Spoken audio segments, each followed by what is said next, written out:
As 11 o'clock drew near, crowds gathered to watch the military band's parade and the wreaths being laid. Many took up their favourite position in front of the reading room's gable wall. Traditionally, it offered the best view. My dad always liked the position in front of the reading rooms, behind the fence there. He always liked to get there early, and because it was the best advantage point to actually see the band, see them coming down the road.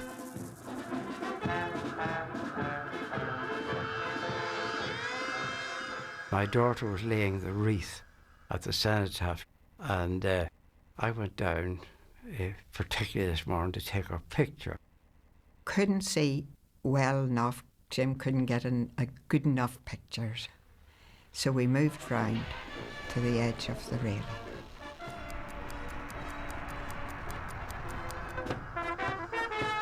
So we were there at the front of the fence with me and my dad, and I was standing between my mother on my left and my dad on my right. And then we just waited there. The last thing I said to my father, there was a policeman that actually walked past us, and I had said to my father, with him being in the RUC, who was he? And I never got the answer. Well, I remember a conversation about my dad saying about umbrellas. I can't remember exactly what it was about umbrellas. Did you bring an umbrella or something like that? And then, just at that second, the bomb exploded.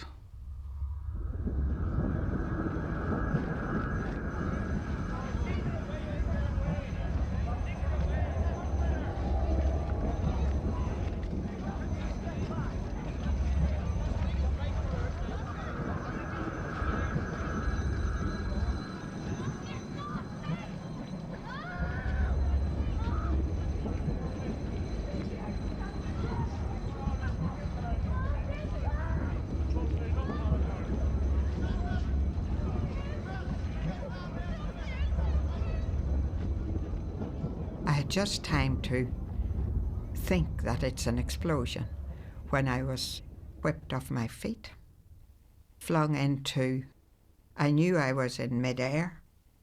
I knew I was going to be killed because the rubble was falling. I was conscious of the rubble falling on my head. A large lump of masonry hit me on the side of the face. Once I was hit, I was down, and the building fell on top of me and crushed me.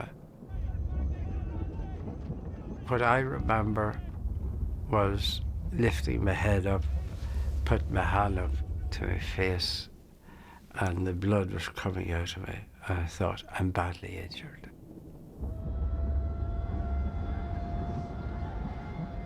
I just remember all the bricks and all the dust coming right on top of me, on my back, and feeling this heavy weight on me. And I just remember thinking this is an IRA bomb. The explosion blew out the gable wall and tons of masonry crashed onto the bystanders below. I think actually I might have been knocked out for a few seconds, because when I woke or came around, it was just the silence, the dust, and being buried to the knees. And then there seemed like a silence for a while, and then all hell broke loose.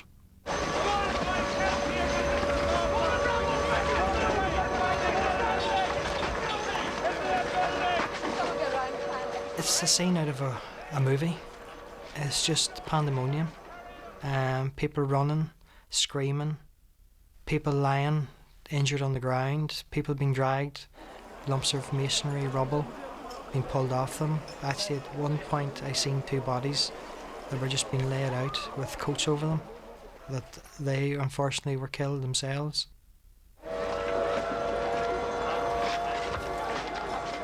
Screaming, shrieking, crying, broken glass, debris falling all over the show. People really screaming for help.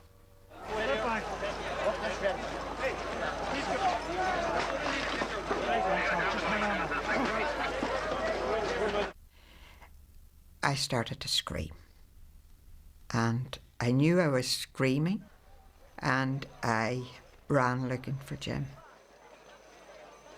I eventually found him just by the tip of his shoulder.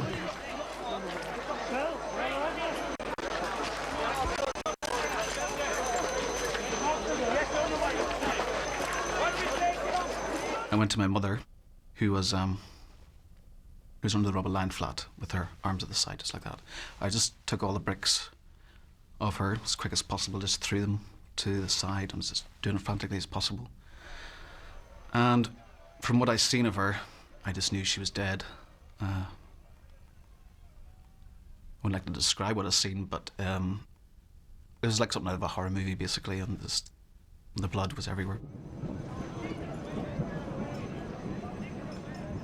I became a nuisance because the army took me, put their arms round me and turned me away from where they were trying to get Jim out. I remember screaming at them to get Jim out.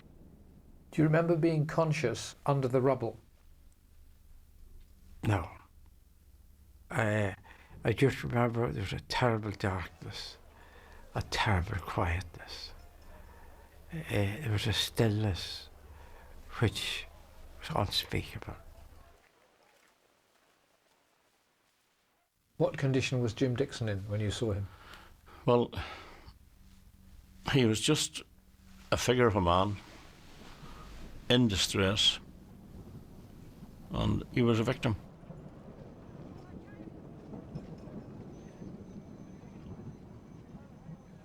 And I remember screaming at him, Jim, you're alive and I'm alive.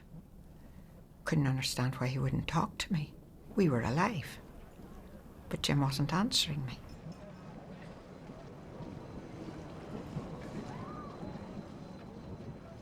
I turned right to my dad, and he had a concrete slab pressed up against him, against the railing. And it was a very heavy concrete slab, and I tried to push it, but there was no budge in it. And I just remember the life going out of him, or his nerves endings shaking.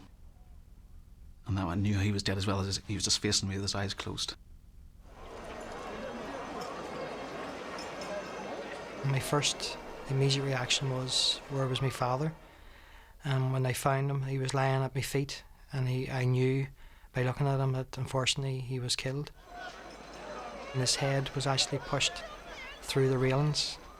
So it was like as if you took the top of an egg where his skull had just been ripped open.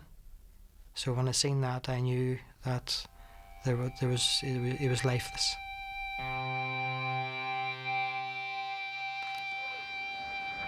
I was in Northern Ireland at the time and went straight to Enniskillen that night.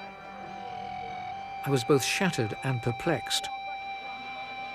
Why would the IRA carry out such an operation, desecrating Remembrance Day? Experience told me that the IRA did not deliberately target civilians, unlike Al-Qaeda today. It just didn't make sense. But again, according to intelligence reports of the time, the IRA leadership was alert to the possibility of civilian casualties that day. Having reviewed all the papers relating to Enniskillen, prior to the bomb, there was deliberations at a very senior level within the movement, and a calculation was taken as to the number of casualties that they could inflict on the civilian population against the number of casualties they could inflict on the members of the security forces attending the memorial. And they decided that the risk was worth taking. Were civilians the target of the bomb? The civilians were collateral to the bomb, but they were prepared to accept a number of casualties amongst the civilians. Because these border units were given a degree of operational autonomy by Northern Command, it's unlikely that its leadership would have known that the position of the bomb was bound to slaughter civilians. I don't think that they went out with the intention of killing 11 people, civilians, and seriously injuring 40. The target may have been the British service people, forces who were in attendance. But nevertheless, that's beside the point. What they did was they planted a bomb in the centre of Enniskillen, and this happened. The horror of the bomb was gradually dawning in other parts of the town. Remembrance Sunday, 1987. Again at this simple column in Whitehall in central London. I was watching the ceremony from the cenotaph in London, and I heard a click which went directly across the kitchen.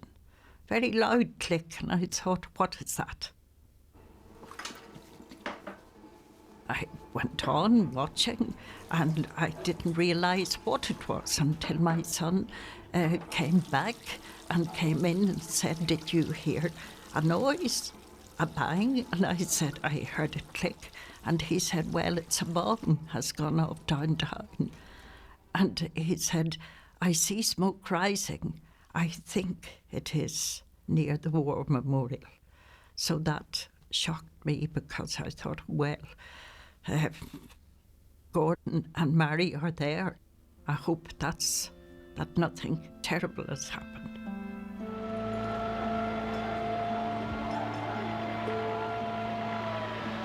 The local hospital was flooded with casualties, and anxious families desperate to be at their side. Cups of tea. Everywhere you turned, there was cups of tea.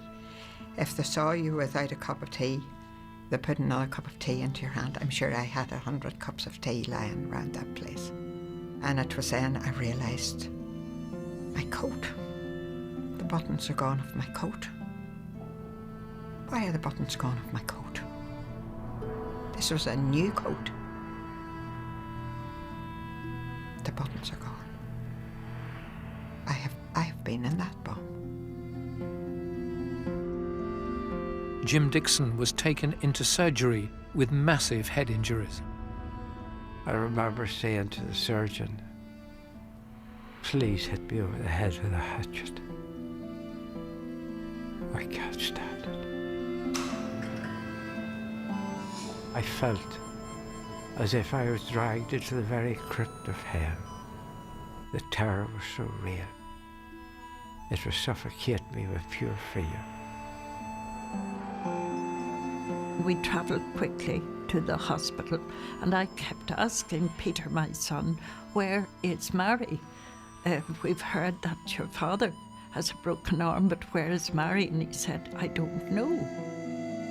We were brought to Gordon's bedside. He was sitting up with his shoulder strapped, and my daughter was beside me and my son, and the specialist wanted to speak to us, and he explained to us that Mary was in theatre. Now, she had been identified, or her jewellery had been identified by my son and daughter.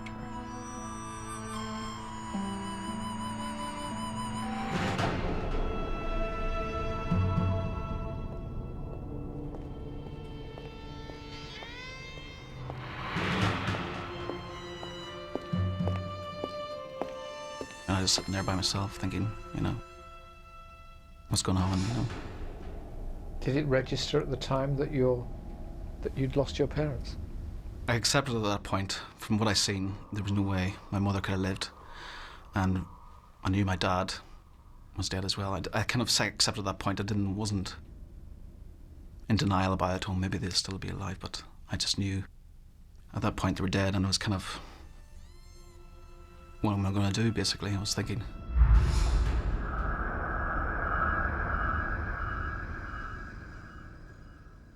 I was absolutely horrified to see Mary on the bed, wired up. I took her hand and it was cold. And I think I stammered, her hand is cold. And Sister said,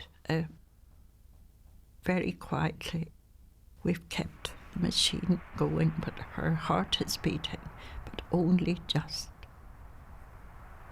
As we stood there watching her life ebbing away, it ebbed away and she passed over to her Heavenly Father in our presence.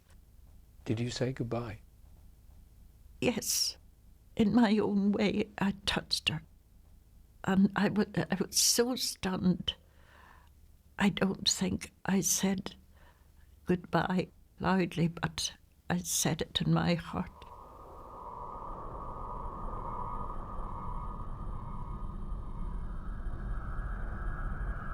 And I do not remember leaving that room until I reached Gordon, and he said, "What about Mary?" And I said, "Mary's gone."